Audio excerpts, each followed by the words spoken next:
लेकिन पहले gift Nifty के संकेत दिखा देता हूं। थोड़ा सा पस्त शुरुआत होनी है, 40-50 पॉइंट दबाव के साथ शुरुआत होने के गिफ्ट निफ्टी इस समय इंडिकेशन दिखाता हुआ।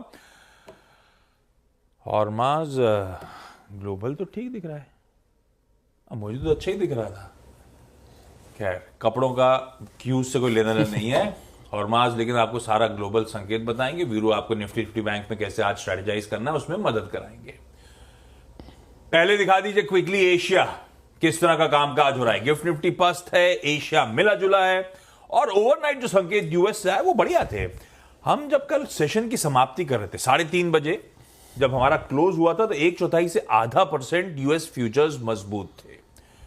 उससे कहीं अच्छा सेशन निकला, 2/3 से 1.25% तीनों बेंचमार्क्स गेन, और आज सुबह के फ्यूचर्स फ्लैट है। तो हैंडओवर यूएस से बढ़िया है अगर सिर्फ वहां की इक्विटी की चाल देख रहे हो आप। लेकिन बाकी सारे डेवलपमेंट्स क्या है, मूड मॉल है कैसा? अगर हैंडओवर अच्छा था तो गिफ्ट निफ्टी और एशिया रिजॉइस क्यों नहीं कर रहा है, ये हॉर्माज समझाएंगे। हॉर्माज, गुड मॉर्निंग, मूड कैसा? गुड मॉर्निंग आशीष। और अच्छा सेशन था कल वॉल स्ट्रीट में, और ऐसा भी नहीं था कि एक इंडेक्स ने अंडर परफॉर्म करा तो दूसरों ने, सारों ने आउट परफॉर्म करा। कल हरे निशान में बंद हुए, सारे रिकॉर्ड हाइस पर बंद हुए। डाउ कल 45,000 के ऊपर बंद हुआ पहली बार। अब नैस्डैक भी जो है वो 20,000 के आंकड़े से बिल्कुल 1-1.5% ही अब दूर है। तो एक बहुत अच्छा सेशन अक्रॉस द बोर्ड हमें गेन्स देखने मिले वॉल स्ट्रीट में, और सारे बिग टेक जो थे सारे ने अच्छा परफॉर्म करा कल, जिससे नैस्डैक का आउट परफॉर्मेंस कल दिखा। जो मैग्निफिसेंट 7 का एक ETF है, राउंड हिल मैग्निफिसेंट 7 ETF, वो अब 2024 में 62% चढ़ चुका है। तो ये इस तरह के रिटर्न्स हमें देखने मिले। ये तो हम बात भी कर रहे थे कि 7 मतलब वो सारे जो 7 बड़ी कंपनीज है यूएस की जी, एप्पल, टेस्ला, अमेजॉन वगैरह, तो ये सारों ने जिन्होंने आउट परफॉर्मेंस में मदद करी है सारे साल, उनका ये ETF है जो 62% ऊपर है। अर्निंग्स रिएक्शंस भी अच्छे थे, सेल्स फोर्स के, मार्वल के, दोनों के अच्छे नतीजे थे। अच्छे नतीजों के बाद रिएक्शन भी वैसा ही देखने मिला। लेकिन बड़ा ट्रिगर जो कल था वो ये था कि जेरोम पावेल कल क्या कहेंगे। और जेरोम पावेल ने कल ये कहा कि हमारी अर्थव्यवस्था जो है बढ़िया चल रही है, बहुत ही बढ़िया चल रही है, रिमार्केबली गुड शेप, ये उनके शब्द थे। और उन्होंने कहा कि जो ग्रोथ है बहुत अच्छी है, महंगाई जो है वो अभी थोड़ी सी ज़्यादा है, मगर ऐसा भी नहीं है कि कोई हाथ के बाहर निकल जाए, ऐसे कोई स्थिति नहीं है।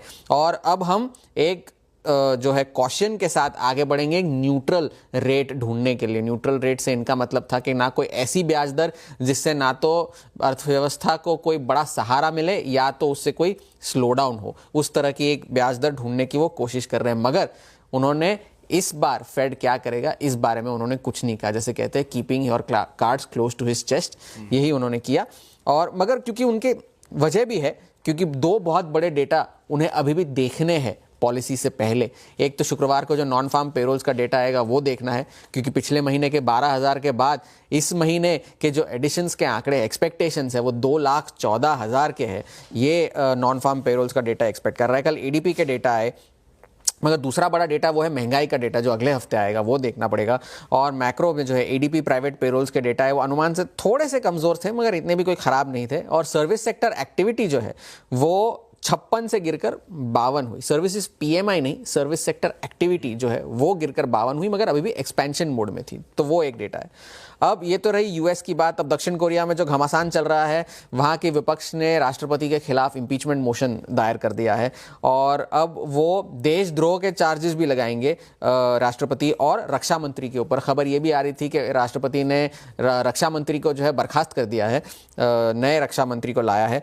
और जो रूलिंग पार्टी है उन्होंने कहा है कि भाई देखिए, हमने आपके समर्थन में मार्शल लॉ के खिलाफ तो वोट कर दिया, मगर इंपीचमेंट में हम आपका साथ नहीं देंगे, इंपीचमेंट के तो हम खिलाफ ही वोट करेंगे, ये रूलिंग पार्टी का कहना था। बैंक ऑफ कोरिया की कल जो न्यूज़ आनी थी उसमें भी उन्होंने कहा कि हम शॉर्ट टर्म लिक्विडिटी बढ़ाएंगे, करेंसी मार्केट में कदम उठाएंगे। कोई बड़ा अनाउंसमेंट वहाँ से नहीं निकल कर आया।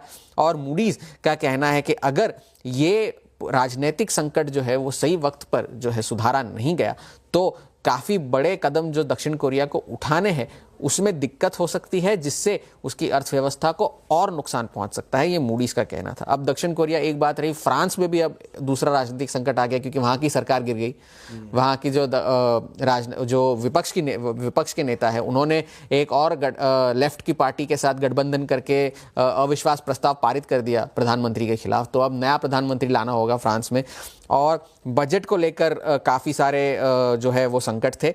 मगर आज का जो बड़ा ट्रिगर है वो ओपेक है। कल तेल की कीमतों में थोड़ी सी गिरावट देखने मिली, क्योंकि क्रूड इन्वेंट्रीज में बढ़ोतरी देखने मिली यूएस में, और यूएस अभी भी सऊदी अरब से काफ़ी ज़्यादा तेल जो है वो उत्पादन कर रहा है। तो ओपेक प्लस की आज मीटिंग में क्या निकल कर आता है ये देखना बहुत ज़रूरी होगा। इनिशियल जॉबलेस क्लेम्स का भी डेटा आज शाम को आएगा, तो उस पर भी नज़र होगी, और यूरोजोन का जीडीपी का डेटा आएगा, तो वो ध्यान में रखने की ज़रूरत है। बहुत बड़े ट्रिगर्स है, मगर हैंडओवर अच्छा है।